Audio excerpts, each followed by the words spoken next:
And welcome everyone. My name is Ali Mirzapasi. I am a faculty member at NYU and director of Iranian Studies program. This is our last event of the semester, and this program is organized jointly with Kevorkian Center for Near Eastern Studies. We have a full program today. We have 6 speakers and we have a film to show, so I would be very, very brief. Let me introduce our wonderful chair of the panel, and then she will introduce the speakers and we go from there. Professor Orkideh Behrouzan is a faculty member at SOAS, University of London. Orkideh is the author of Prozak Diaries, which was published in 2016 by Stanford University Press. She is also the founder of Beyond Trauma Institute. To tell you how wonderful and how productive she is, in addition to being a faculty member and a scholar and an anthropologist, Orkideh is a physician, a poet, and she also writes short stories. Orkideh Jan, now all is in your hand. Thank you. Hello and welcome everyone. What an honor to welcome you today. Thank you, Professor Mirzapasi, for that introduction, and thank you, our generous hosts at NYU University, for making this event possible. So 40 is a significant number in many cultures, whether we call it arba'in in Arabic or chelle in Persian. The passage of 40 days or weeks or years marks a profound coming of age and a rite of passage that honors reflection and forbearance. I am thrilled for this opportunity to mark this 40th anniversary with both Iranians and Iraqi thinkers and artists. While this deadliest war and longest trench war of the 20th century, which lasted longer than both world wars combined, has been politically and geopolitically studied and discussed at length, its cultural and emotional afterlife has been surprisingly overlooked. In this event, we will be reflecting on the lived experiences that unite us and remind the world that when countries are at war, people often are not. So when I was organizing this event with the help of our hosts at NYU, someone asked me why I actually studied this war and did I even remember any of it? My answer was, I remembered a lot and yet very little, and that depends on your definition of war.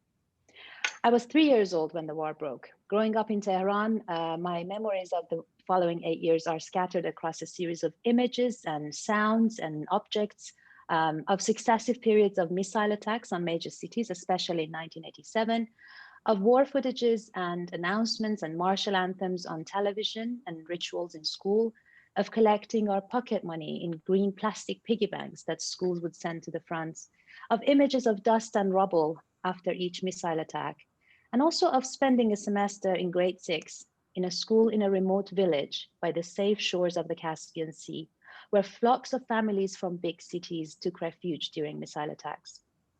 But all of this was happening in a haze. In my imagination, the war was at once far and near, real and unreal, inserting itself into the rest of life that was inexplicably going on. A later memory, the war has ended. I'm 14 years old. In history class, we're reading about the glorious victory that the Iran-Iraq war was. Wait, did anyone win this war?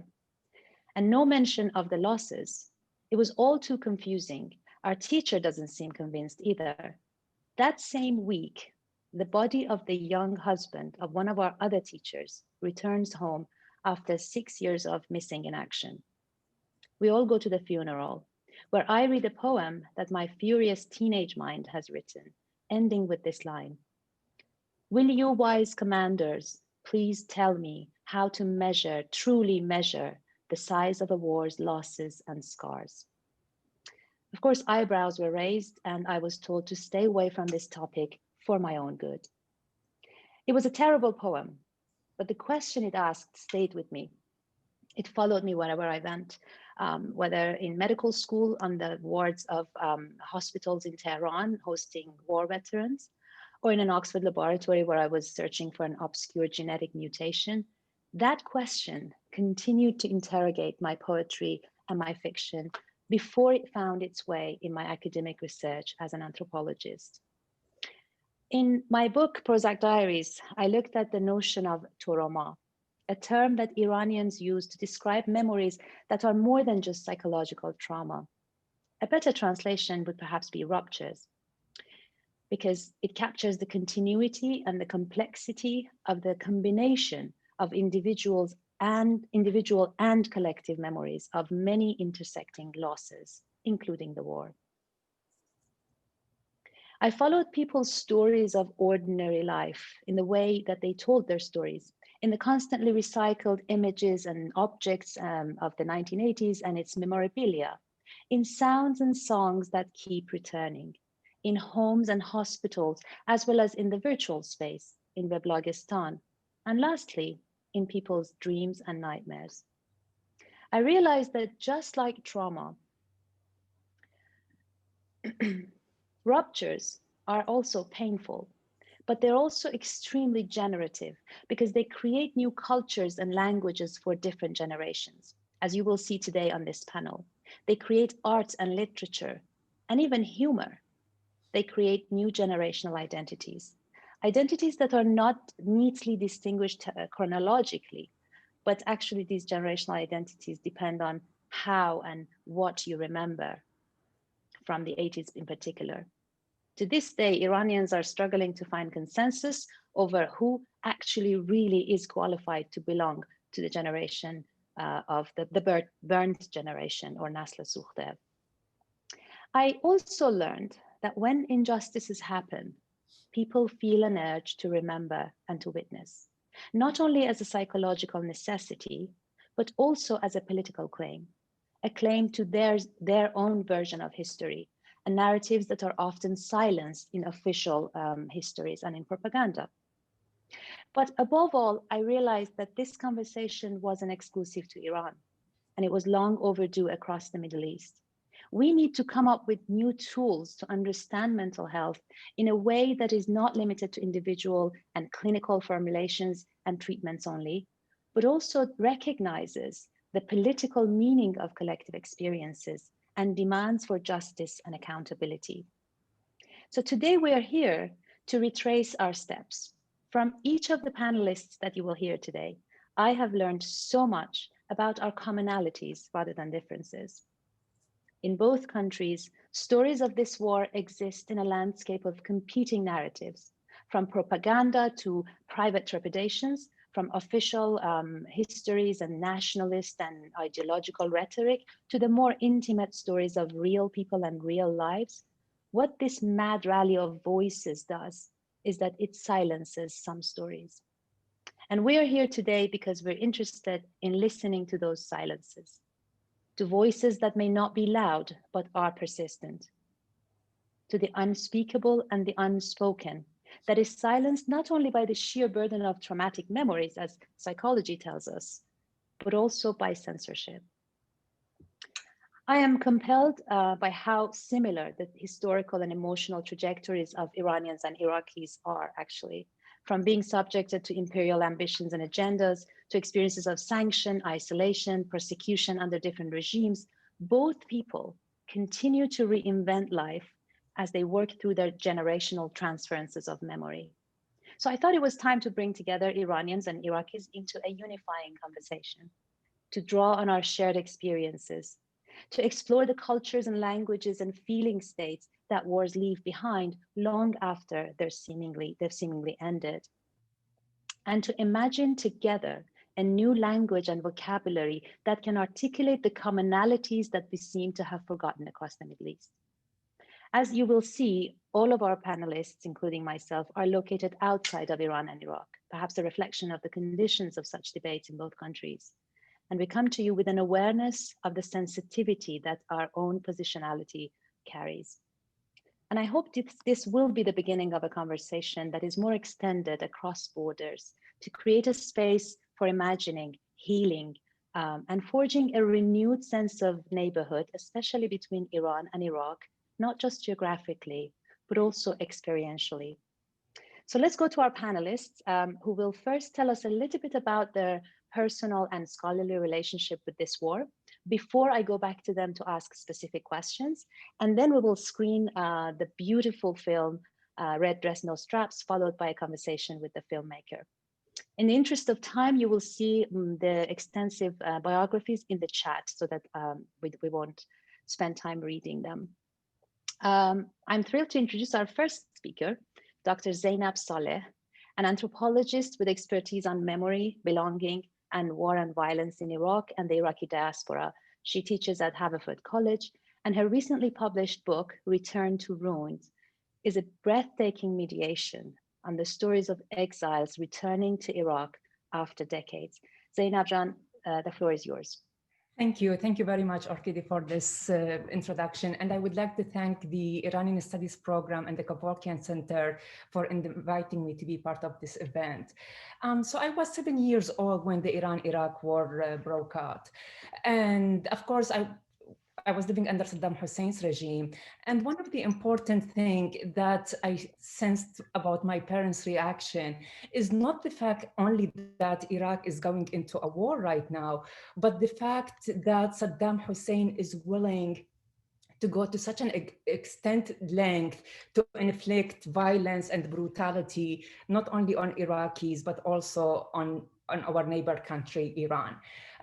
So there was this sense of the shock of the war and also a realization of a turning point that Saddam Hussein's regime is here to stay and it's going to be brutal even more.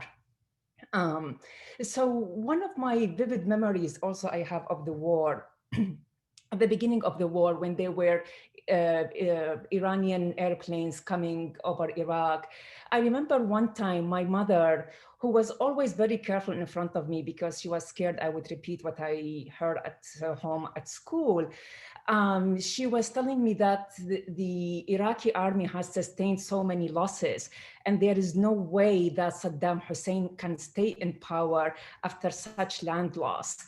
And of course, the unthinkable happened, which is that Saddam Hussein stayed in power. So I think that with the war, with the Iran-Iraq war, there is this realization for Iraqis as well, that we are now in a state of war, but like also we are inhabiting the unthinkable, that Saddam Hussein is here to stay in power. So, and of course, the war generated a lot of state propaganda. So Iranians were portrayed in the media as the Magi Persian, Al-Furs al-Majus, who were the mortal enemies of the Arab. Saddam Hussein's war propaganda painted Iraq as the protector of the Eastern Gate of the Arab homeland. And against, so this propaganda really fell on deaf ears in Iraq. Despite the presentation of the war as another instance of ancient rivalry between the ever heroic Arabs and the ever hateful Persians. So they really, the regime tried to tie the war to pre-Islamic history and early Islam, but it was, people realized it was all propaganda. So regarding the personal story, people in Iraq, in fact, spoke in the war in terms of Saddam Hussein's oppression and loyalty to the West. So they perceived him as a tyrant who single-handedly decided to start a war with the support of Western governments without considering its consequences and its human toll. And it's really interesting to listen to the terms that Iraqis used to use at the time to describe the war. So the terms that they were used is that it was a war of attrition, it was a policy of dual containment, and it was the forgotten war. So the refrain that it was really a forgotten war that the West plunged the area in, and people forgot about it, and no one cared really about the suffering of people. So that was really a very important discourse that prevailed at the time in Iraq. And with regard to the scholarly work, I was really struck, especially in scholarly work on Iraq. Some scholars made the argument that the Iran-Iraq war showed that Iraqi soldiers were loyal to the nation states rather than their religious affiliation. So especially Shia Iraqi soldiers, they sided with the states rather than with Iran. And it was really interesting that this argument was quoted a lot by scholars. And what was interesting to me is that really the lack of attention to the fact that no soldiers wanted to participate in the war. And in fact, there were death squads behind the soldier lines. So people don't desert, soldiers don't desert the war. So that really was, to me, a very problematic perspective on the war, because it tended to show that Shia Iraqi soldiers faced a dilemma during the time, and they had to choose their country of affiliation and country country of citizenship. The fact that Sunni soldiers did not have this dilemma. So this deeply flawed approach seems to base on the false conceptual analyses of the ones that ignore or misread facts on the ground. People's views of the war and the experiences of Iraqi soldiers tell a very different story. And another issue related to this question is that sometimes people say, oh, but look, like Iraqis really supported the war because of the demonstrations in Iraq that when people march in order to show support to Saddam Hussein and the war. But again, these demonstrations were all staged, like the Ba'ath members would come to the schools and force everybody to go on demonstration to celebrate the victories of the war. And of course, I was one of these students who participated in these demonstrations reluctantly. So it was really painful to read academic work that didn't take nuance into consideration. So I'll stop here and continue later on. Thank you, Zainab. Everything you're saying is bringing back, I'm sure, a lot to the minds of not just me, but all Iranians. There's so much that we've shared without knowing at the time.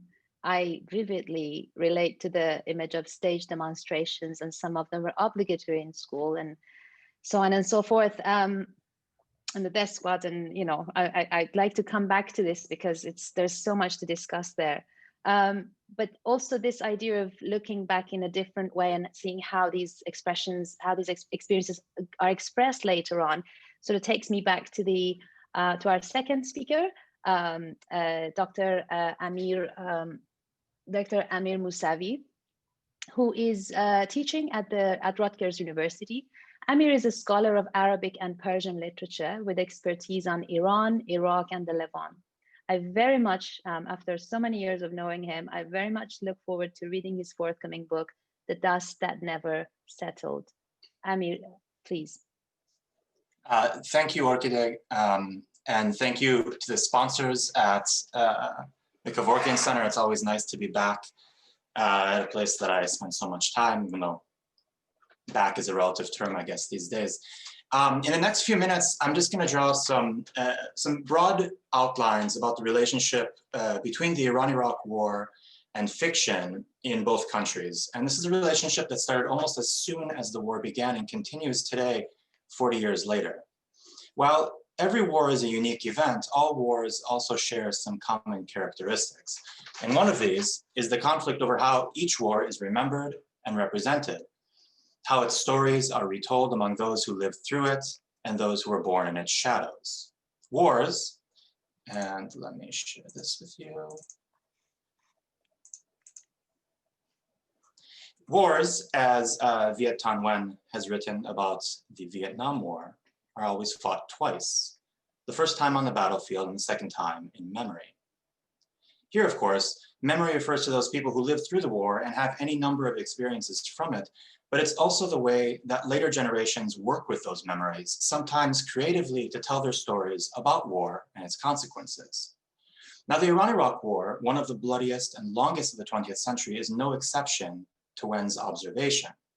For 8 years, the Iranian and Iraqi armies slaughtered each other at the border, largely along the border regions, while sending missiles into each other's cities and bringing death and destruction to millions of people in both places. All told, hundreds of thousands of people, perhaps even 1 million, lost their lives. Although the fighting ended in 1988, the consequences of the war are easy to find today, and the battle over how this war's various stories are told is certainly not settled. One of the most prominent places where this struggle over representation takes place is in literature, where writers on both sides of the conflict have wrestled with the war's afterlives and its official narrative and memory. During wartime, the narrative of the conflict was highly controlled and censored by each government, producing 2 distinct war cultures that pumped out music, film, literature, television, radio broadcasts, paintings, and posters, as we've seen. In both Iran and Iraq, certain images became ubiquitous. On the one hand, in Iraq, the war was called Saddam's Qadisiyah, as we heard Zainab just tell us, and framed by the 7th century Arab Islamic conquest of Persia. On the other, the Iranian government first called the Iraqi invasion the imposed war, and later named it the sacred defense, framing the war effort through the story of the martyrdom of the 3rd Shia Imam Hussein. Wartime literature became an essential component of each war culture.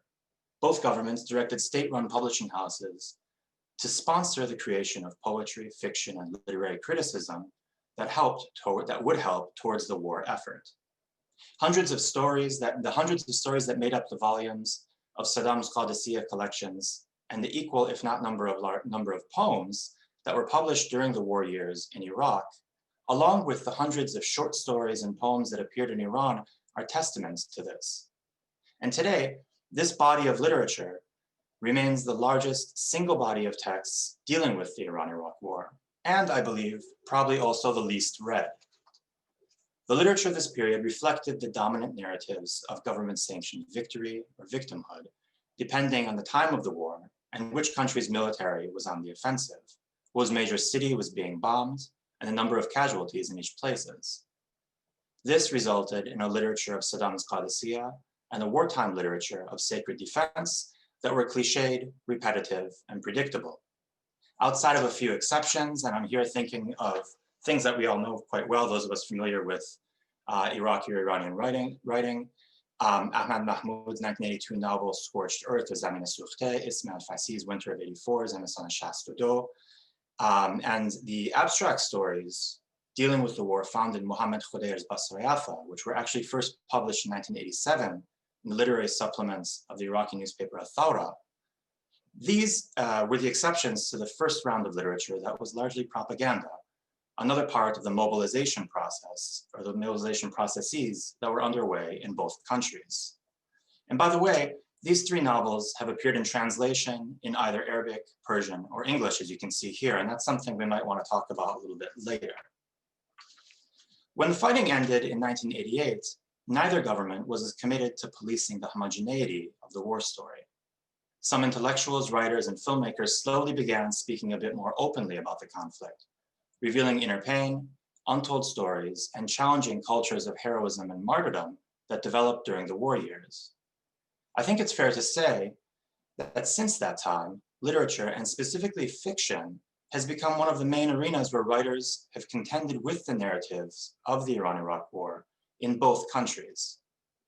If the literature of the war years is today largely dismissed by readers and critics as propaganda, post-war literary treatment of the war has been a cacophony of styles and voices.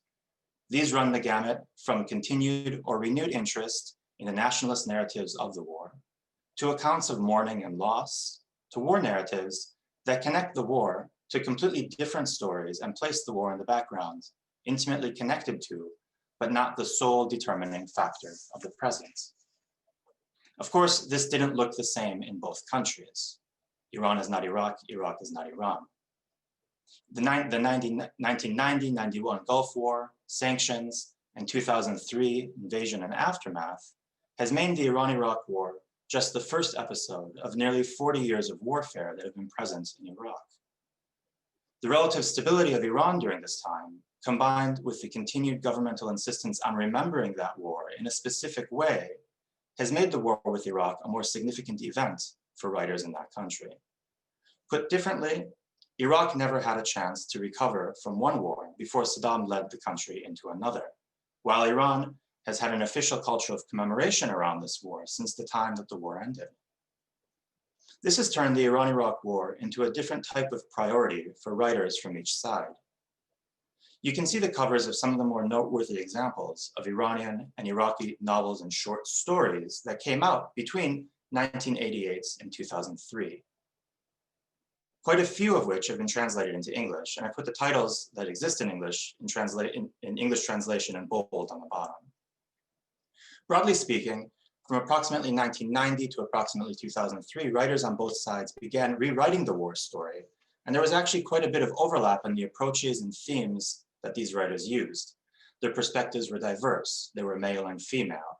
They came from the home fronts and war fronts, and they were written or published inside or outside their countries of origins. Novels you see here from Ahmed Dehqan, Habib Ahmadzadeh, Shahriar Mandanipur, and Hossein Aboukanar appeared, and then in some cases later disappeared due to censorship in Iran, while works by Iraqi writers Mohsen Ramli, Mohammad Khudair, Loy Hamza Abbas, and Betul Khudairi were published in Amman or Beirut, with bootleg copies, so I'm told, ending up in Iraq. Demographically speaking, many of the Iranian writers were former soldiers who came to age at the front, but became writers afterwards. The Iraqis whom I've mentioned here, with the exception of Khudair, were of a similar generation, but did not fight in that war, but in some cases were drafted into military service during the 1991 Gulf War.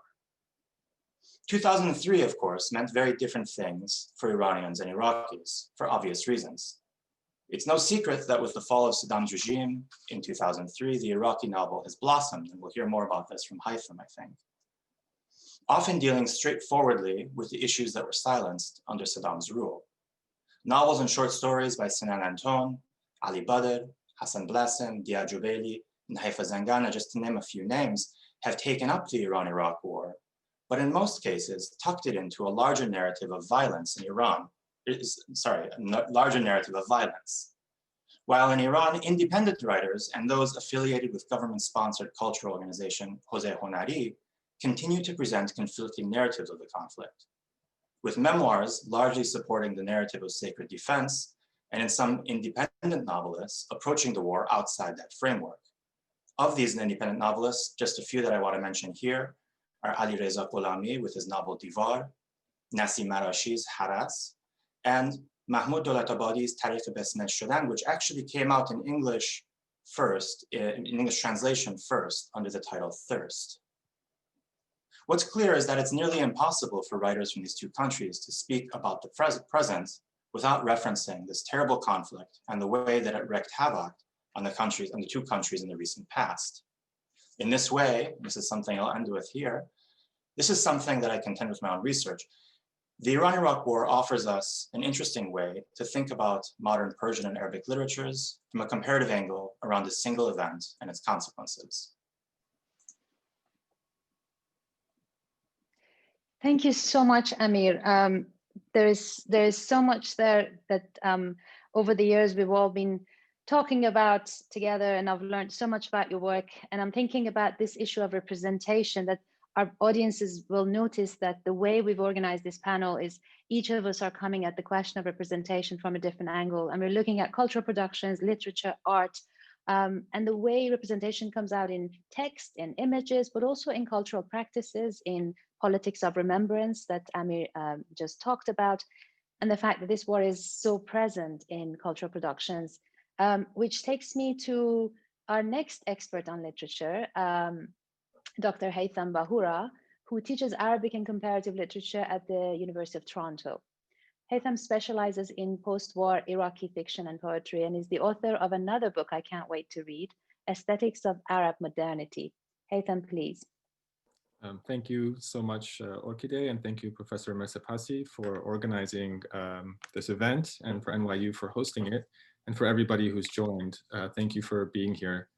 So I'm going to start actually with a series of questions that I think animate my approach to this event, and then do or think about one or two literary pieces from Iraq in particular that that I think deal with the contemporary expressions of how the war has been dealt with in Iraqi, in a particular strain of Iraqi literary production. So how do Iraqis remember one war when their recent history has been that of a constant state of war and siege for 40 years? Where do the memories of the Iran-Iraq war in particular reside? How does Iraqi culture remember it? Is the war repressed? Has it receded? Is it forgotten, which is what a lot of people assume about the Iran-Iraq war? Does it blend in with all the other wars? And does it need to be remembered and encountered specifically on its own? And how has that been done? If there's such thing as collective memory or even collective trauma, how do Iraqi writers revisit and remember the long historical period of the Iran-Iraq war, which historians have written of as a foundational period in the reshaping and transformation of Iraqi society, marking the Ba'ath Party's ability to transform war into politics and practices of everyday life, producing an almost total militarization of Iraqi society and widespread uses of violence internally against Iraqi citizens. Contemporary Iraqi cultural production provides us with some answers to the question of where the Iran-Iraq war resides. There are many literary texts that deal, as Amir has noted, that deal with the Iran-Iraq war specifically. Their themes include narrating nihilism, alienation, soldiers deserting the war effort, and their conscious disengagement from politics, that is the soldiers. And ultimately, some texts deal with them suffering death and execution for their refusal. I'm thinking of Ali Badr's novel, The Professors of Illusion, for example. But today I want to use an example from a recent celebrated Iraqi novel to illustrate how the Iran-Iraq war resonates through a particular literary strategy of haunting, through the use of the supernatural and the surreal.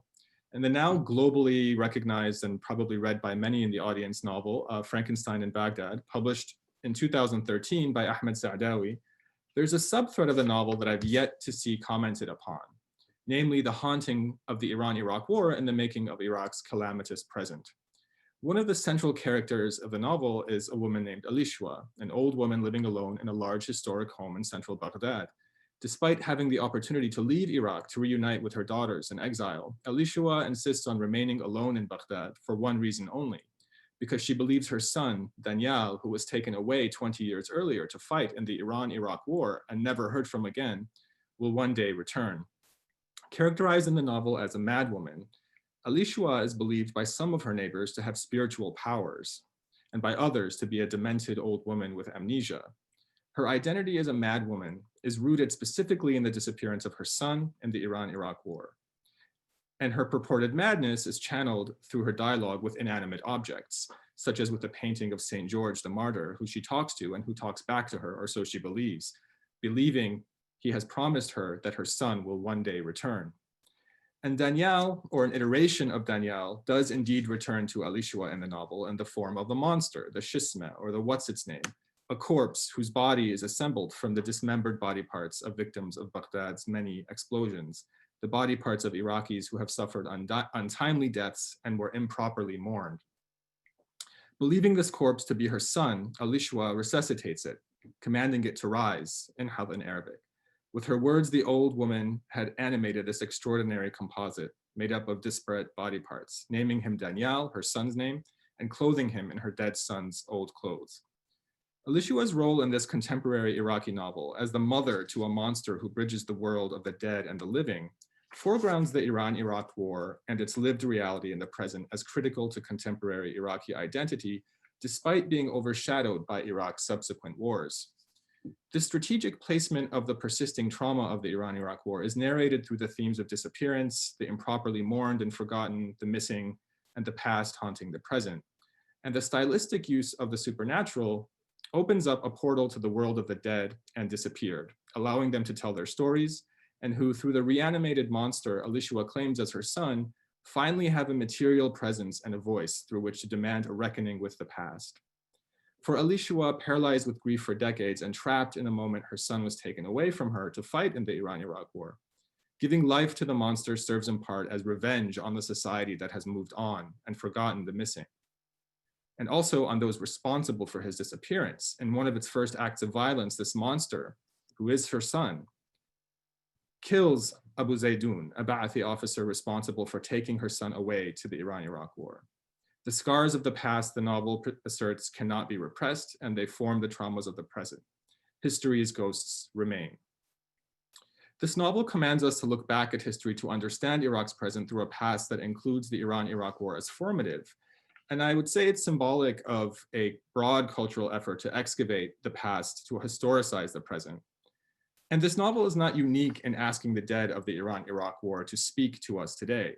The strategy of deploying the nightmarish, the magical, the grotesque, and the surreal is one used by other Iraqi writers. And I'll just quickly cite one other short story. The Iraqi writer Hassan Bilasim uses similar literary strategies in his work. In his short story, An Army Newspaper, which is dedicated to the dead of the Iran-Iraq War, a corpse, a once ambitious cultural editor of an army newspaper during the Iran-Iraq War, is unearthed from his grave to tell his story. His job was to publish and glorify the mediocre fiction written from soldiers on the front as part of the regime's propaganda efforts, which he does faithfully, until one day in the mail he receives a collection of brilliant stories from a soldier. Learning of the death of the soldier, the editor publishes the stories as his own to great literary acclaim. But the brilliant stories keep arriving in the mail from the allegedly dead soldier. How could the dead soldier be writing these stories? Tens of thousands of these stories arrive, driving the editor mad. The editor builds an incinerator to burn the endless stream of stories arriving from the dead soldier. Ultimately, unable to escape them, the editor incinerates himself. These stories of haunting, of cycles of death where animated corpses speak, where silenced Iran-Iraq war soldiers send their stories from beyond the grave, point to the ways that the Iran-Iraq War remains an important component of a broader landscape of Iraqi cultural engagement with the Iran-Iraq War. How can we understand this effort to give voice to the dead through the use of magical or the supernatural in fiction? I think one way to understand it is that in the absence of a real historical accountability in Iraq for the deaths of so many, literary narratives serve as an alternative historical archive, digging up the past and insisting that we listen to its voices. Thank you very much. I'll just end there for now. Thank you so much, Haytham. That last point you made about literature serving the purpose that historiography should be serving, but that also points to the landscapes in both countries of how choreographed or restricted the task of history writing is. And so this is why we all think that art and literature are areas that some of that shortcoming can be made up for or compensated, which is a good segue to go now from literature to move on to visual arts and artistic productions. Our next speaker is Dr. Pamela Karimi, who's an art and architectural historian teaching at University of Massachusetts. I've had the privilege of having read the manuscript of Pamela's forthcoming book, Radical Alternatives, about contemporary Iranian art. Pamela will tell us a little bit about art in post-war Iran. Thank you very much for having me.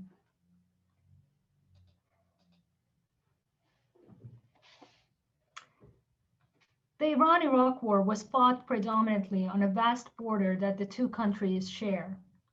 This required sophisticated engineering on both sides. It involved building hundreds of bridges, trenches, barriers, and strategic infrastructures. Additionally, many engineers were called to war to help move the refugees and make shelter for thousands of displaced people. My father, a civil engineering by training and a former silver medalist in track and field competitions during the Asian Games of 1970, was one of these experts. 40 years ago, in early September, he left us to help the refugees in the south and to build bridges on the Karun River that ultimately contributed to the liberation of Khorramshahr, an oil city that was captured by Saddam in the early days of the war. 6 months later, on March 11, 1981, he was shot.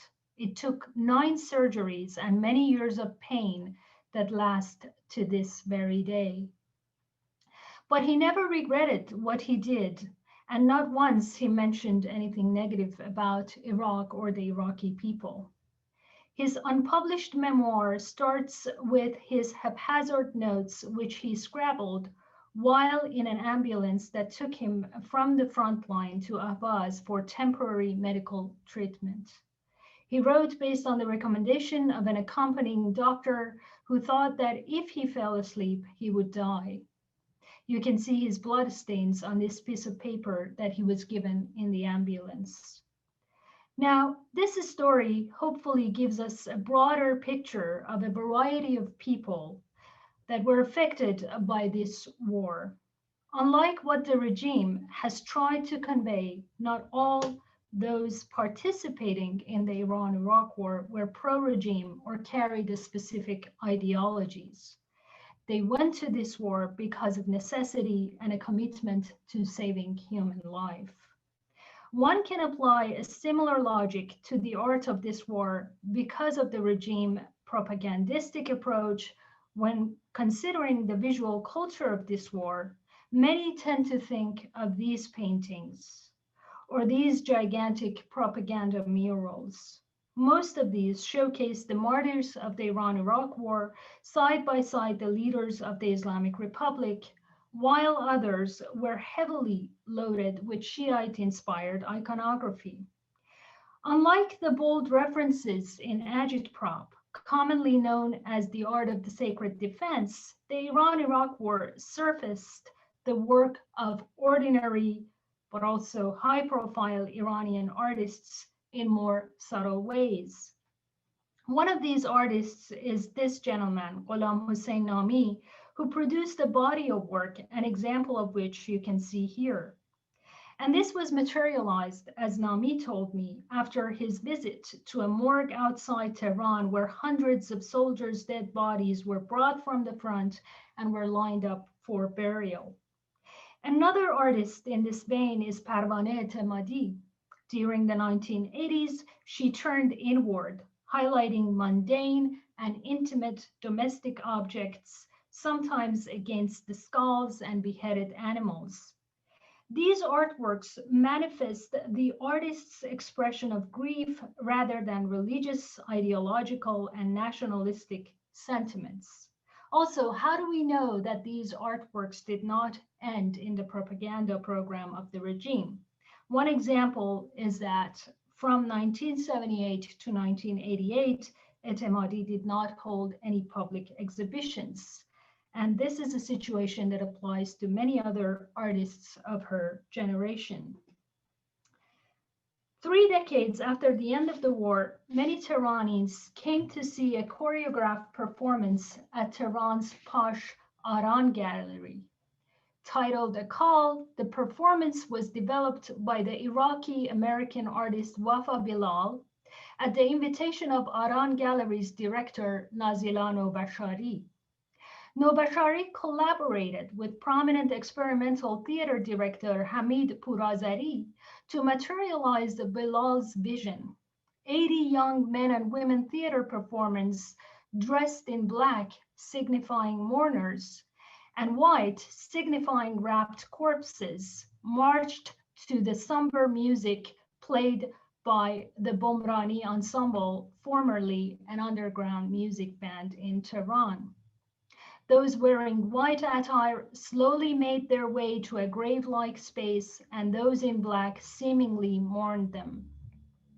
They did so in a gallery packed with an audience and against the walls that were animated by photographs of the Iranian photojournalist Jasem Ghazbanpour, who meticulously documented the war-torn city of Khorramshahr between 1981 and 1985. Nobashari articulated the emotional engagements of the audiences in these words. The way viewers stared at the silent performers, and how the performers in turn, with their motionless gazes, forced the viewers to stand still and quiet, was extremely powerful. This performance was probably the only commemoration of the Iran-Iraq war victims that was not initiated by the government. In a personal conversation, Nobashari noted, We have all been affected by this war to varying degrees, but because the Islamic Republic has used this war to justify its existence, people tend to pay no heed. Because his visa to Iran was denied, Bilal partook in the performance remotely from a parallel opening at the White Box Gallery in New York City, where the video of the choreography streamed live. The mediated performance, according to Bilal, quote, enacted the dislocations, delays, and ruptures that war breeds. The show was also a journey that began at the street level on the second floor of the gallery and slowly made its way to the first floor, then to the basement, and eventually ended in a deep pool in the gallery's backyard. This slow march to the subterranean space is a reflection of an aura of underground culture, which is very much alive in Tehran. Even when permissions from the Ministry of Culture and Islamic Guidance are secured, there is a tendency to associate an art space with the bygone era of war and repression, often architecturally, but sometimes nominally as well. An example is this bomb shelter in central Tehran, which has been turned to an exhibition space by curator Ehsan Rasulov. He calls it Panahgah, or bomb shelter, and defines it on the organization's official website as that which used to be a safe place during the wartime, but also a safe place for silence and observation in today's Tehran. As we can see through this example, Iranian artists use memories of the Iran-Iraq War in order to tackle contemporary issues, such as, for example, the difficulty of operating an art business in today's Tehran, given governmental censorship. Likewise, artists address contemporary conflicts through the lens of what Orkideh Behrouzan has called the generational recollection of the Iran-Iraq War.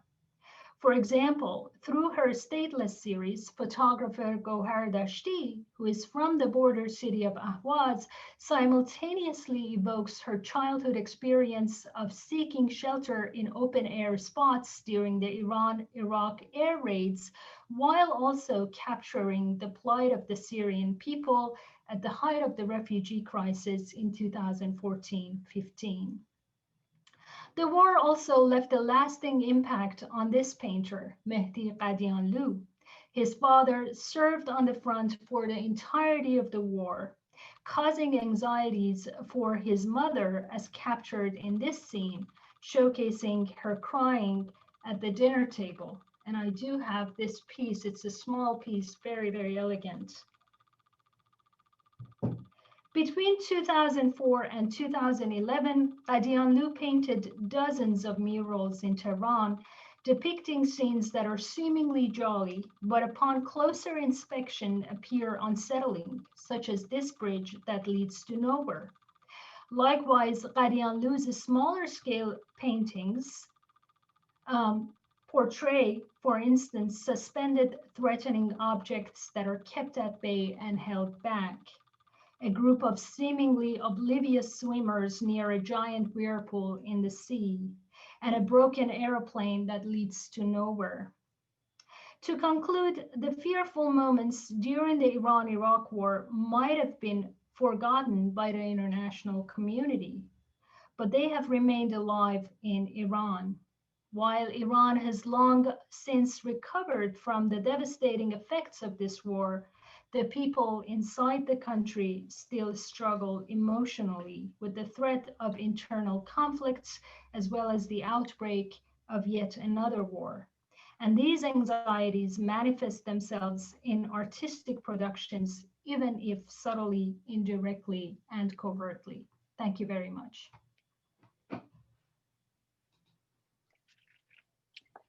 Thank you so much, Pamela. So may I just say how thrilled I am that each of our panelists have accepted my invitation, because this is now our audiences can see why each of their approaches are so compelling, and what they're bringing to us is how much when countries are at war, as I said, usually people are still in the business of life.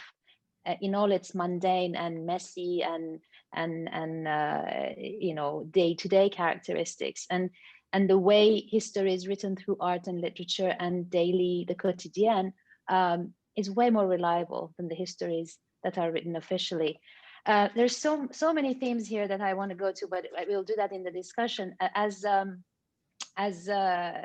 you were all presenting your pieces, I kept thinking, you know, how much all these commonalities, all these parallels, there's a list of parallels that runs through our works. In an earlier meeting we had to prepare, you know, to discuss what we're going to do for this event, I was telling my dear friends and panelists that now that I've immersed myself in your work, each of your work, I feel a very profound sense of kinship with you, because it feels like at different points, we've all been preoccupied with the same questions, but we're kind of coming to the same place. It doesn't matter whether it's in Iraq or Iran or Syria or anywhere. We are looking at life as it reinvents itself, and how beautifully Amir and Haytham and Zainab and Pamela have shown us that. I was also reminded that you know, you've now heard from Haytham and how this war has been overshadowed in Iraq, as opposed to for reasons that my friends explained better. And it reminds me how common it is for Iranians to refer to this war as the war. We keep saying, you know, the war, to which my Iraqi friends always respond immediately, which war?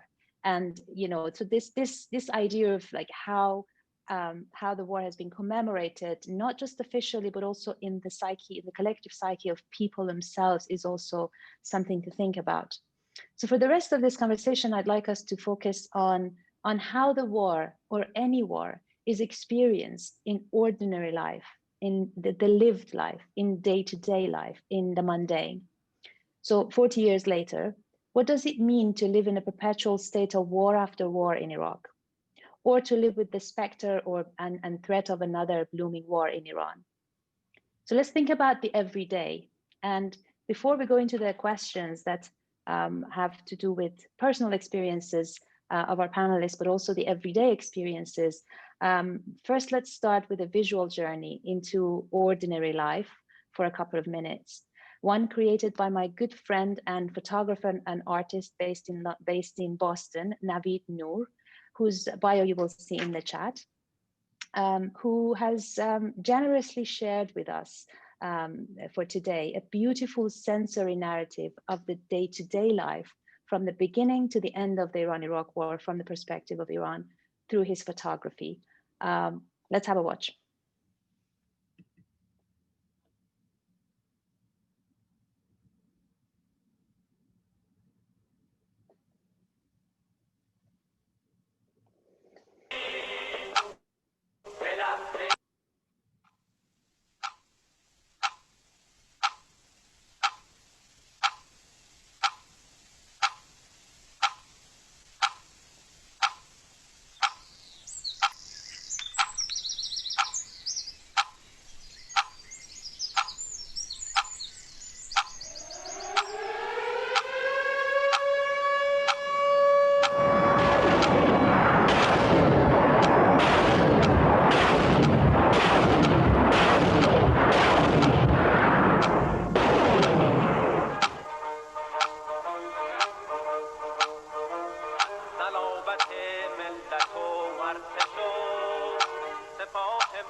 Thank you, Navid, for that. I don't know if Navid is still with us among the audience. If he is, I'd like to say thank you to him. I'd like to also point out that all the photos were taken by him during the war. And I'd like to use that setup, a visual setup, to go into our conversation, to go into our questions. To the Iranians among the audience, I have to almost apologize for the sensory provocation that some of these sounds and images might create, and they really evoke a mix of feelings that I think as a nation and as a people are still working through. And I'm sure it's the same with the propaganda material from Iraq, as we heard in Zainab and Haytham and Amir's presentations. So let's go to Zainab. Zainab, I'm fascinated by your argument that, sorry, I'm seeing a question in the chat. Okay, I won't be able to moderate the chat. I think James will be doing that. Zainab, I was fascinated by your argument about Iraqi exiles perceiving those who stayed in Iraq as the Iraqis who had the quintessential Iraqi experience. And that was very compelling for me. And I was wondering if you can tell us a little bit about how you experienced the war. And more importantly, what was it like to do this research as an exile at a time when, as you write beautifully in your book, people were reducing a place that I intimately knew, a place that I came of age and buried my parents and sister, to talking points.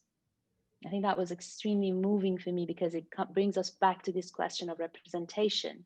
And we've been talking about representation in terms of how stories are erased and how stories are made visible, and the politics of remembering. So tell us about that, please. Yes, so I'll talk a little bit about my own experience with daily life under the war, and then I'll talk about the politics of remembrance among my interlocutors in London. Mm-hmm. So really, the Iran-Iraq war permeated everyday life in Iraq. So one of the things that began to happen in Iraq, which was something a visual experience we began to have, and it's the same in Iran, I bet, is that we began to have black banners to tell people the name of the soldiers who've been killed with a few lines from the Quran. And really these banners were very scary to people because, of course, in the propaganda, propelled by the state, is that we are victorious, we are defeating the Iranians, we are not sustaining any casualties, but of course the banners told really a different stories, that Iraq was not doing well in the war, and people paid a huge price. And also another thing that, and it's still with me in fact today, khaki became a very unpopular color because of that soldiers wore khaki, Saddam Hussein and his clique wore khaki, and to this date I cannot buy anything with khaki. Really, like there is a visceral reaction to khaki and its association with the war. And again, one of the things that was really happening a lot in Iraq at the time is rumors. So there were always rumors of summary executions of deserters. So one of the rumors I remember vividly was that deserters, the state decided to execute deserters in front of their homes in order to deter them from deserting. And of course, there were always rumors of heavy losses. So really the war produced a plethora of rumors in Iraq. And also like at the daily level, like simple things. And I have an Iranian friend, we talk about these shared memories.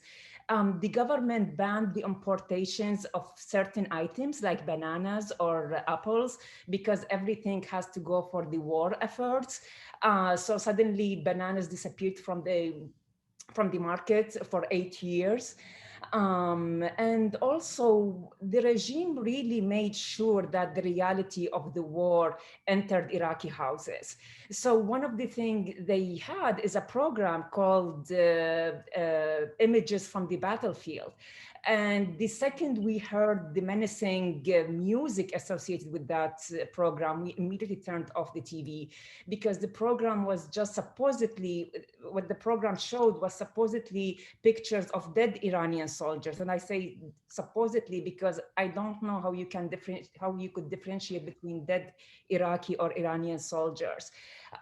So that was one thing. Another daily or weekly things that began to happen is Saddam Hussein's honoring of soldiers. And that would go on for 3-4 hours, and all TV broadcasts would be interrupted just to show Saddam's honoring soldiers. And the other thing is that, like, I think we are talking about literature and art, but one of the things that the war produced is thousands of war songs. Like, there are thousands of Iraqi war songs that were constantly made and broadcast on TV. So these are my daily memories of the war. Interestingly, when I did field work in London with Iraqi exiles, the Iran-Iraq war was really not something they were interested in talking about. So few Iraqis would commemorate or even remember the war. To Iraqi exiles in London, this war has been overshadowed by the sanction imposed on Iraq in the aftermath of its invasion of Kuwait in the summer of 1990, and by two major wars in 1991 and 2003. Indeed, the 80s is now nostalgically remembered as the good old days. Then food and security were abandoned, corruption was limited, electricity and water were available 24 hours a day. Health, education, and state institutions also functioned at the same time, and infant mortality was the lowest in the world. In light of the turns of events since 1990, it has become difficult, if not impossible, to study the impact of the Iran-Iraq war on the social and political fabric of Iraq. The almost 2 years window before the invasion of Kuwait was too short to produce studies on this war as experienced and lived by Iraqis. One can only study images, military statements, literature, and statistics to glean an idea about the war from the perspective of Iraqis. The destruction of Iraqi cities could no longer be assessed, and the impact of the Iran-Iraq war on Iraqi society has been forgotten, its memory long overshadowed by calamities visited about this country since 1990. Thank you, Zainab. There is such parallels here. I mean, I'm sure the Iranian audiences will have immediate thoughts when you're talking about programs on television. Iranians would be thinking about this program called Ravayat Fath, which was all, narratives of triumph, and it was basically footages and documentaries from the. So there is a lot of parallels in terms of ritual, symbolics. Your comment about the color khaki reminds me how much the whole, the symbolics of color changed in Iran, because the 80s remembered as a decade without color, lack of color. But it was just like for Iraqis, this war was overshadowed by other wars. In Iran, the situation was a little bit different because this war was right at the back of the revolution. So there is this post-revolutionary moment and ebbs and flows, and that gets intermixed with the war. And one of the things that in terms of this nostalgia of good old days, I mean, in my work, I've talked about how these memories and how these memories that are on the one hand traumatic, and on the other hand, people cannot let go because it's almost this sense of uncanny. There is nostalgia for the solidarity, for the warmth, for people still believed in such revolutionary ideals, for togetherness. I mean, even now during the pandemic, people are thinking about the war and saying, well, at least we had each other. We could be in the bomb shelters together and huddle together. So there's all these warm memories, but at the same time, we don't want to go back to it. So it's truly uncanny the way, the way we use the term uncanny in psychology. So thank you for that. And do you want to say maybe a couple of minutes about your own experience in terms of when you were doing this research? How were you yourself experiencing distance and proximity at once. That's something that most of us have struggled with, looking back, studying what's close to home. Would you like to say a little bit about that? Yes. It's really like I'm guilty of that thinking as well. Like now when I think about the 80s, yes, like the 80s were much better than the 90s. So it's always like we always remember the Iran-Iraq war in relation to the other wars or to the later decades. So it's a very relational, it became a relational war. And it wasn't really easy to do work with people who've been traumatized for decades, to the extent where like certain traumas began to be repressed because there is something more urgent. So that's and when I tried to really talk to Iraqis about the Iran-Iraq war in London, they didn't want to talk about it. Like that's especially those who left after 2003, really the thing that preoccupied them was the sanctions in the 90s and the devastating impact. And I think now what Iran is going through because of the sanctions as well. But like again, sometimes like there was once a walk to collect money for families in Iraq called Walk for Iraq.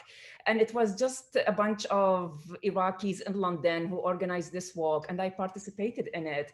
And I'm going to end with this. So at one point we wanted to like sing songs of our childhood, and we didn't have anything but these songs of the Iran-Iraq war. Like we were really singing these songs, and we were like realizing like the ironic aspect of it is that these are our memories. Like really, if we want to have a sense of a shared background that we can all relate to, it was these memories of the war songs at the end of the day that we all shared. And I'll stop here. Thank you, Zainab. Speaking of songs, it also reminds me of the music you heard, the martial anthems you heard in Navid's video are sort of a mix of certain wartime anthems that Iranians have the same feeling about that you're talking about. And in a sense, because also you have to remember in the 1980s in Iran, music was banned and most colors were banned. Like there was a very somber environment, and the only music that was actually going around was war anthems. And so this was long before pop music came out in the 90s and everything changed. But this was a short makeshift period really where where this was the music, and this could be the theme song of your childhood. And then for Iranians at least, there was also this parallel theme song of the childhood, which was the illegal music, which was pop music from Western pop and other forms of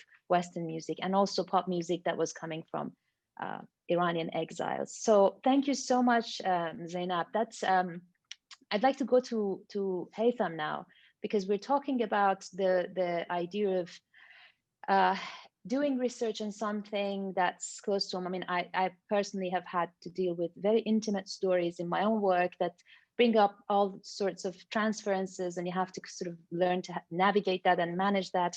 Haytham, you have talked about how, on the one hand, both of you, Amir and Haytham, you've been talking about this theme of looking back through the lens of literature and fiction.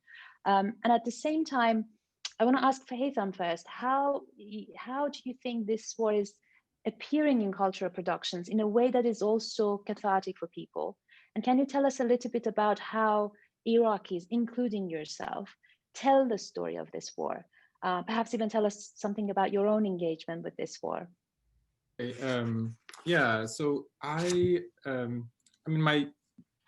did not live through this war. I was born in Iraq, but I was a baby when the war started, and my family left immediately. But my family was from Basra, and even though we left, my entire mother's side of the family stayed in Basra, and they were in the Iran-Iraq war and were in the all the subsequent wars as well. So So this was, formative for me, even though we had left Iraq. I grew up watching the war from Detroit, sort of Arab American Detroit, and I wasn't conscious of it until the end of the war, when I was conscious as a person, as a human being.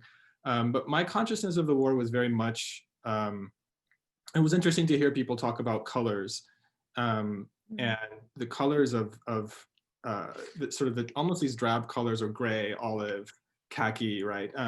And my consciousness of the war was these very contrasting images. So one of them was the filtered news which was filtered through a local Arab American news network in Detroit, which was just echoing or reproducing the propaganda of the Iraqi government.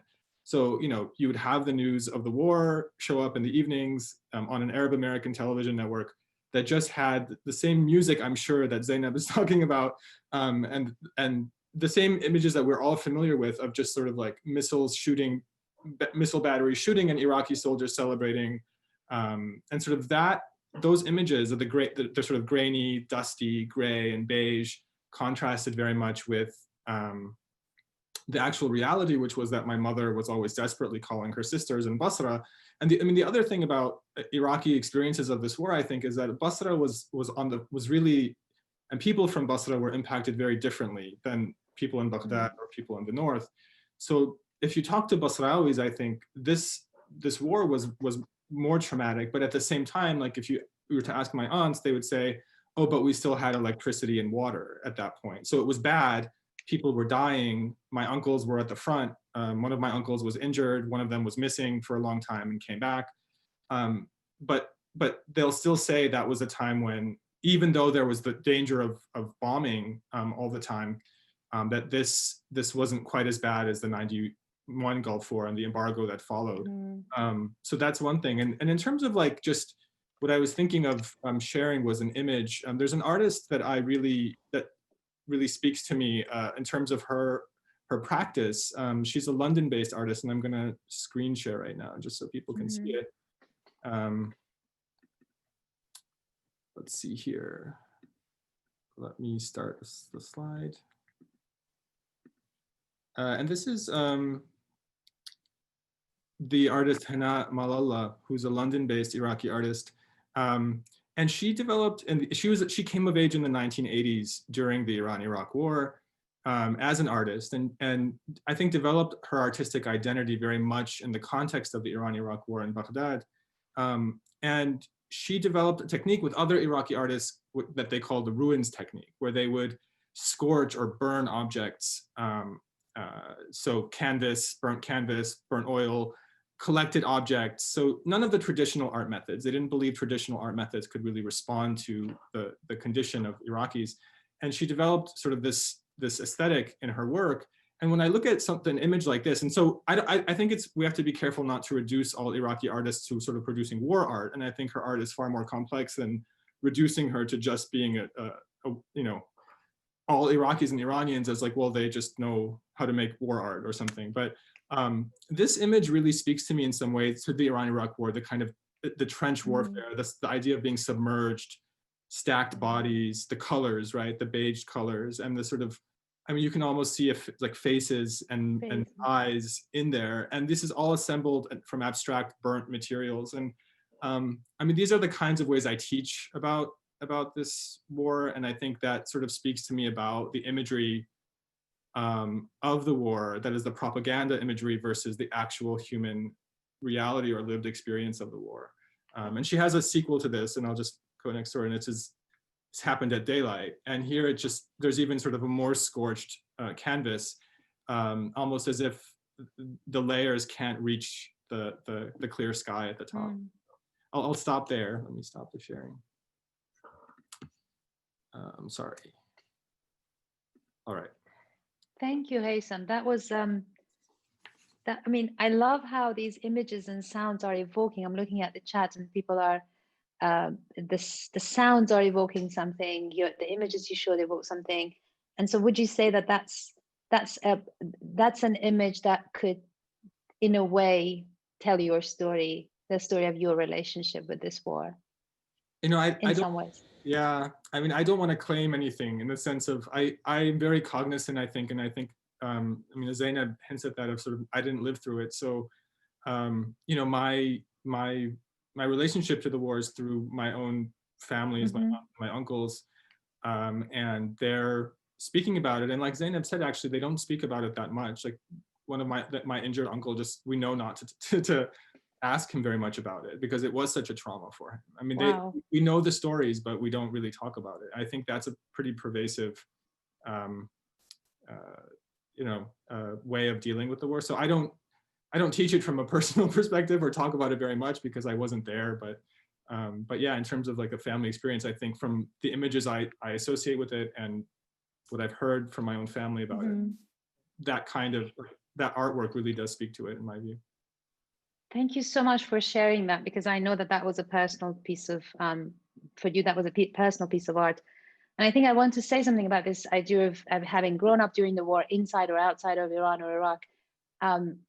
There is no, I don't think there is a ticket to experience that some of us had or some of us didn't have. I mean, especially in my work and in Zainab's work, we are talking about transgenerational transferences of memory. So there are experiences we experience through our parents and throughout the generations that, and also the stories that your uncle doesn't want to talk about, they are saying much more than the stories that we're hearing. I mean, what we don't say sometimes is more telling. And so I think, yeah, there's a lot of experience there you seem to be drawing on, and thank you for sharing that with us. I'd like to ask Amir the same question now. So Amir, having heard what Haytham just said, do you think, first of all, in terms of your professional academic work, do you think there are any differences between Iranian and Iraqi writers in their approach to this war? And my second question for you is, how do you situate yourself as a scholar born and raised in the United States, but focusing your academic work on the Iran-Iraq war? Sure. Thanks. I mean, I think some of the things I tried to get at, which is, I mean, too much in a short amount of time, and what I was talking about earlier, is that there are clear differences between the way that Iranians and Iraqis, you know, write about this, and some of that even came out in what Haytham was saying, and he said something to the effect that we all know what happened, but we don't talk about it.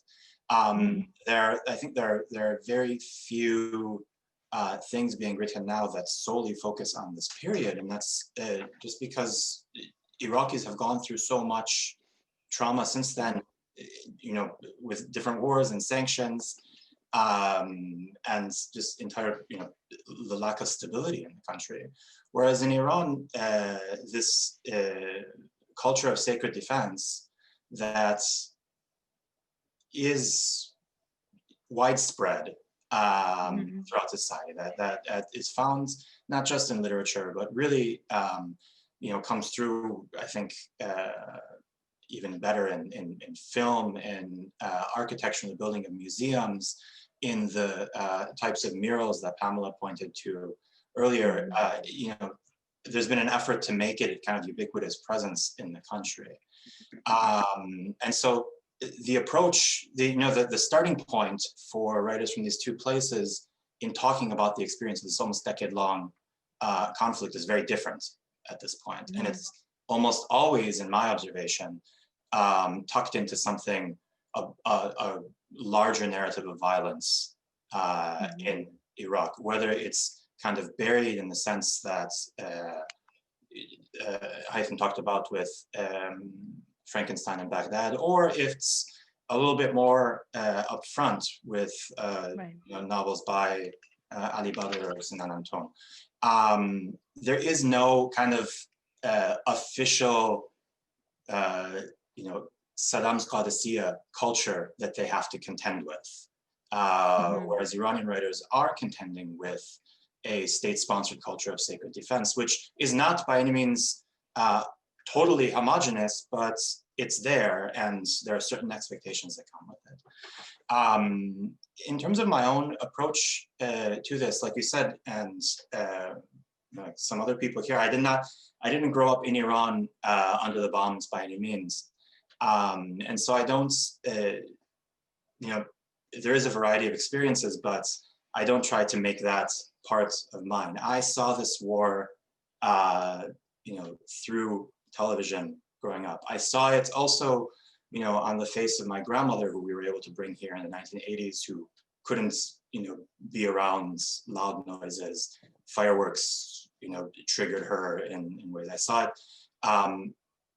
when I first started going to Iran, much later. Well, there were markers of the war everywhere, even though a lot of people didn't want to necessarily talk about it, the people I was associating with at the time. And so, I come at it as, somebody who recognizes their position at a Western university with a kind of, well-funded, lots of resources at my hands, and also coming out of an area studies program like NYU that gives you exposure, should you want it, to both the Arab world and Iran equally, if you were to take it. And so my way of thinking through literature is really something that developed there, where I was introduced to literature about the war through Persian literature classes, but I was also introduced to literature about the war through Arabic literature classes, and I saw that there was a gap there. So personally, professionally, that's how I came to this topic as well. Thank you, Amir, for sharing that. I met Amir years and years ago, and I think what's always struck me about Amir is that I don't think we have that many people who are an expert on the literature of both countries. And what you bring in is this comparative perspective that is extremely rare, but also so needed. And that's why there's so many more questions I want to ask you about the differences and similarities. But the stark difference here, this idea that, as you were speaking, I was just thinking, if there is a rhetoric of sacred defense the Iranian writers have to subscribe to, and then if that Saddam is gone, so you can tell the story of this particular war in Iraq in any way you want. So in a way, writers should feel liberated to tell their stories, and yet this war is overshadowed because there is no headspace for thinking about this war when you're thinking about so many other wars. And so that paradox is also fascinating, because now the censorship is gone, but the urge seems to be shifted. I think if I can respond very, very briefly. Sure. There's an urge, sure, that censorship is gone, but then there's also, a new geopolitical dynamic with Iran having a particular relationship with Iraq and Syria, and Iraqis experiencing, Iranian presence in a different way now. And exactly. I think that comes through, not so much in the types of writing that I look at, but if you look at, going back to what Zainab was saying about the songs of Saddam's Qadisiyah, you can find them recycled for a Syrian context today, and you can find them recycled for a nostalgic Ba'athi context in Iraq today on wow. Online platforms. Look at YouTube, look on Instagram, where people are saying, are singing these, are redoing these songs in a different light. Fascinating. The recycling is something that I've personally been very preoccupied with, whether with images or sounds, and because we've seen, like during the Green Movement, for example, some of these songs were recycled because there were new kinds and new generations of martyrs that had nothing to do with the Iran-Iraq war. These were the children of the 80s, and yet they were recycling those same war anthems in 2009, mobilizing them to a different end, and in a way also creating a shared language with the parents' generations who had lived through this war. And so this sense of recycling sounds and images is fascinating. I have to stop myself with each panelist because I want to keep the conversation going, but I have to now go to Pamela. So Pamela, how, first of all, we've heard about literature here, and through my conversations with you, I've learned so much about the world of arts and visual arts. Do you see, and having listened to Haytham and Amir, do you see a stark difference between visual arts and literature here? That's my first question, and I'll get back to with the other question. Absolutely. Well, I think that it's important to to note that unlike literature and theater and cinema that are often open to a large and diverse audience, the visual arts tend to cater to a smaller community of gallery goers. Specifically in the 1980s, not a lot of people were a big fan of this culture of gallery going and seeing art. And so we need to be aware of that when thinking about art. Unfortunately, most of the literature on Iran, Iraq visual culture addresses the imagery that was produced by the regime's propaganda program. However, there are many examples of artworks that capture grief, and they're much more subtle than what we see in propaganda. Fascinating. Okay, so you do think there's a different audience that then changes the shape of the work that's coming out. So it's like a mutual back and forth that, and Absolutely. So in that sense, more personal narratives did not find their way into the propaganda of the regime. And I must say that Amir also showed examples of literary works that were not published during that time in the 1980s, like Ismail Fassis, winter of 1983, Zemestan Shastado. Yes, and I've read that novel, and it's all about personal experiences, listening to Michael Jackson, people, young men who want to escape the country and go to America. And so it's a completely different story than the regime wanted to propagate through other means. That's very true. I mean, Amir, please correct me here. I think Ismail Fassis Zemestan Shastado was probably counts as the first anti-war novel, although it was published later. But when it was written, it depends what. It depends how you read it. Yeah, I mean, it's one of the earlier ones, and you also have Mohsen Makhnaba's Bagh Bulur, which kind of noted, which marks his transition from a hardcore proponent of the sacred defense and the revolution into critical something less promotional. Yeah, thank you. Yes, you're Manima Bagh Bulur. So Pamela, in this sense, do you think how do you think the war has changed arts?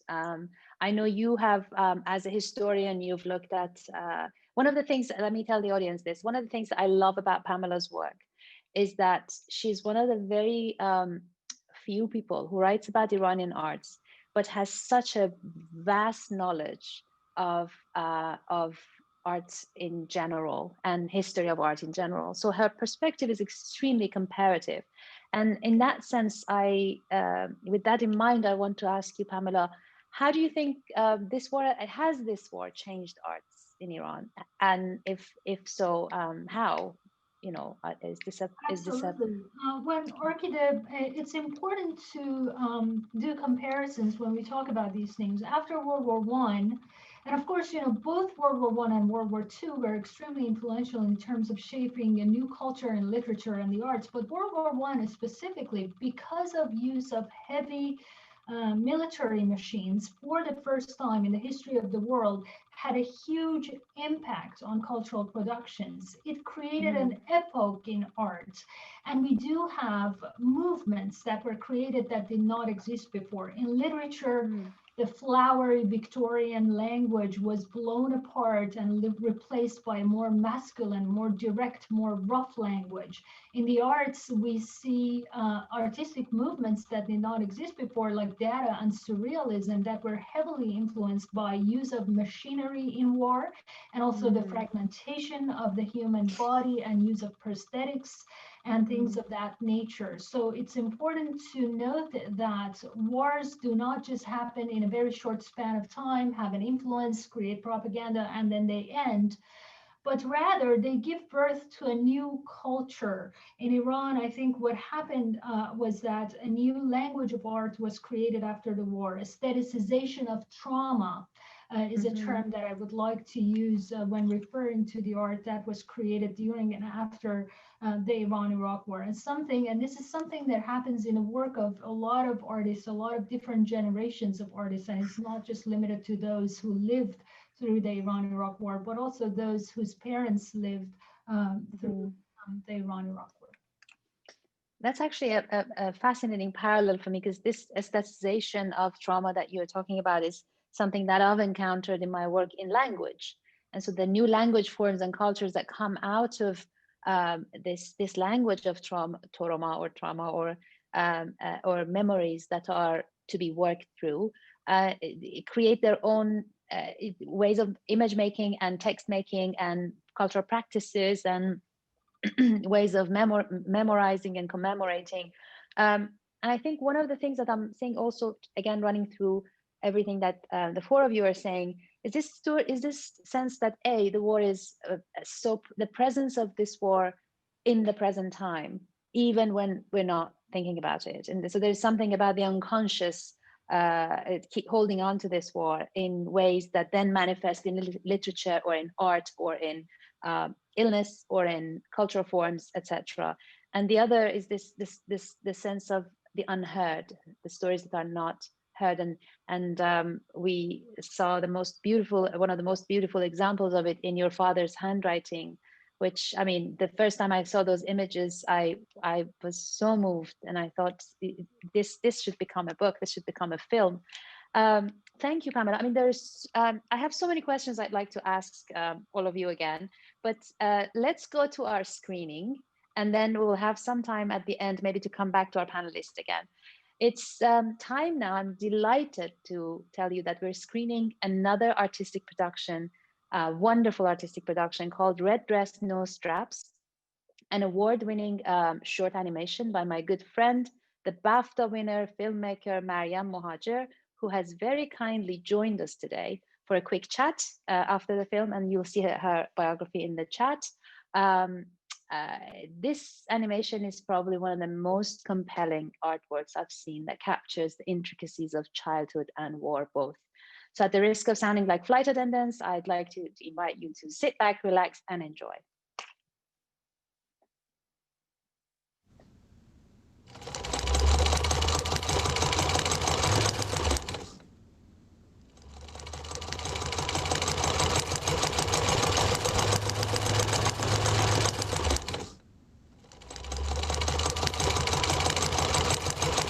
عزیز جون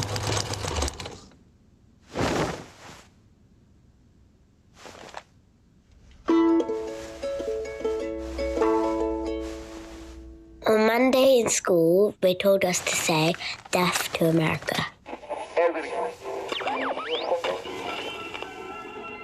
Grandpa listens to Voice of America every evening. We're at war.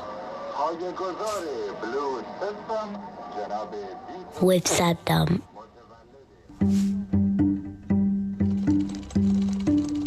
Bleh. Bleh. Bleh. Yesterday, on Friday, Saddam tried to bomb our house. But he's so rubbish that he missed. Our house was not hit. We're all alive. And we're not dead. On Monday in school, they told us to say death to America. This lady is American. She's a singer. She's pretty. Her dress is pretty. Really pretty. Granny's making it for me. And I'll wear it. And I'll be the queen of fairies, rabbits, and elephants.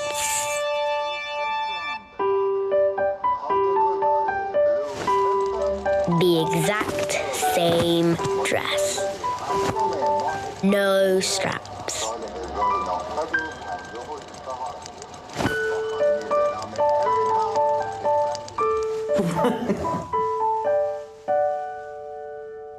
On Tuesday, there was a party. After lunch, all the women came into the bedroom.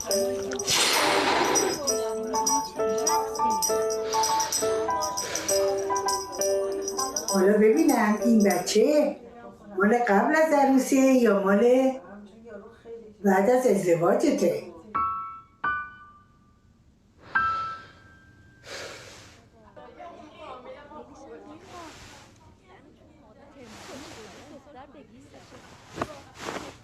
بچه از کجا میاد؟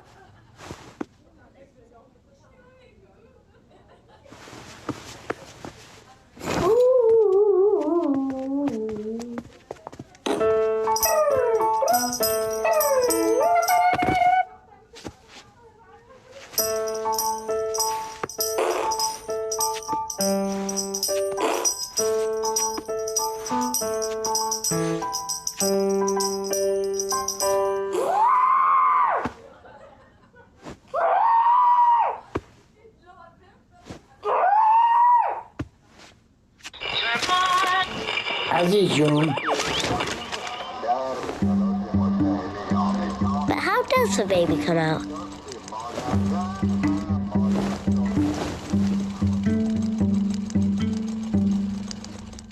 Still a bit sore. On Wednesday, we went to the jewellery shop to pierce my ears.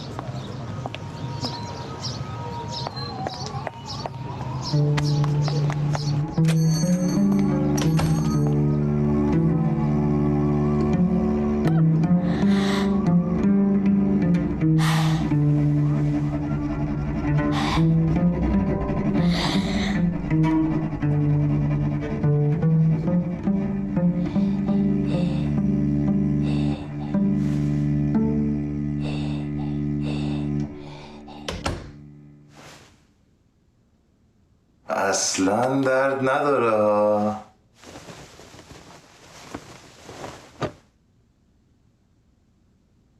اصلا درد نداره.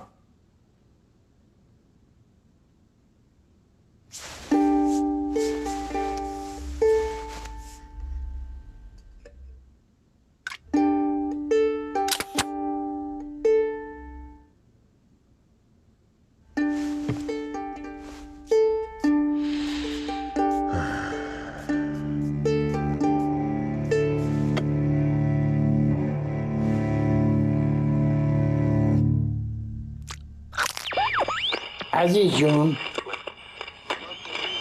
On Monday in school, they told us to say death to America. My uncle lives in America.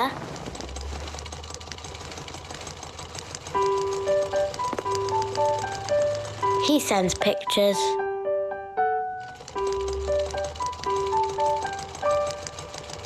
Lots of pictures. He went to America to study,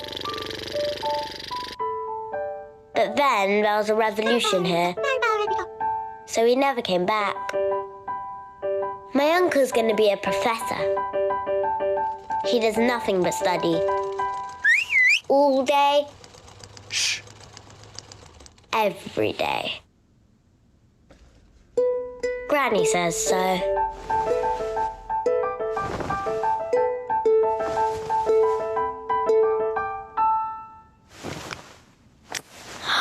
My dress is ready.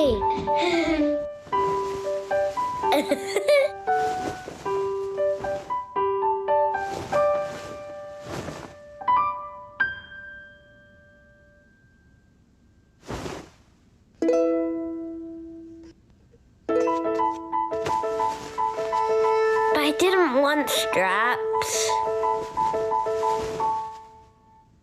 Granny says I can't wear a strapless dress until my boobies grow bigger.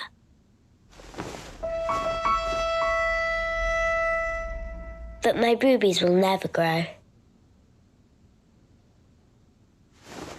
Do you remember when I said that Saddam was so rubbish? That he missed our house?